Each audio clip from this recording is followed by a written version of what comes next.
Hello, আসসালামু আলাইকুম viewers. কেমন আছেন? আশা করি সকলে ভালো আছেন। তো আমরা যে শীতের সময় একটা মানবিক কাজের উদ্যোগ নিয়েছিলাম, অসহায় মানুষদের কম্বল দিয়ে পাশে দাঁড়ানো। তো মানবিক কাজটি আমরা সফল হতে পেরেছি। অতি শীঘ্রই মানে খুব সহজেই আমরা এই কাজটি পরিপূর্ণ করছি। তো আপনারা বলতে পারেন আমি একজন কনটেন্ট ক্রিয়েটর ছোটখাটো। আমি সব বিষয়ে ভিডিও বানাই।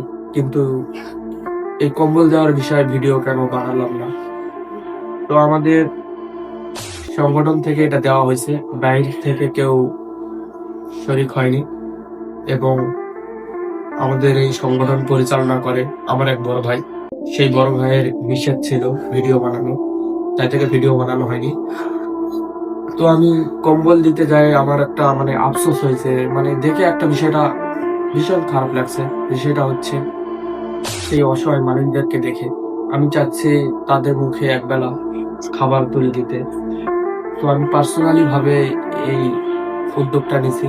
অল্প কিছুদিনের ভিতর আমি তাদের মুখে খাবার তুলে দিব এবং এটা কোনো দিন বা সময় নির্ধারিত করা সম্ভব নয়।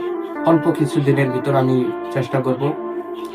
আপনারা আমার জন্য দোয়া রাখবেন এবং আমার সাথে যারা আছে আমার ভাই ব্রাদার তাদের জন্য দোয়া করবেন। আমরা যেন খুব শীঘ্রই সেই নতুন উদ্যোগটি পরিপূর্ণভাবে সফল হতে পারি এবং আমার বড় ভাইয়ের জন্য দোয়া রাখবেন, যিনি আমাদের এই সংগঠনটা পরিচালনা করে। তো সকলে ভালো থাকবেন, সুস্থ থাকবেন। আল্লাহ হাফেজ।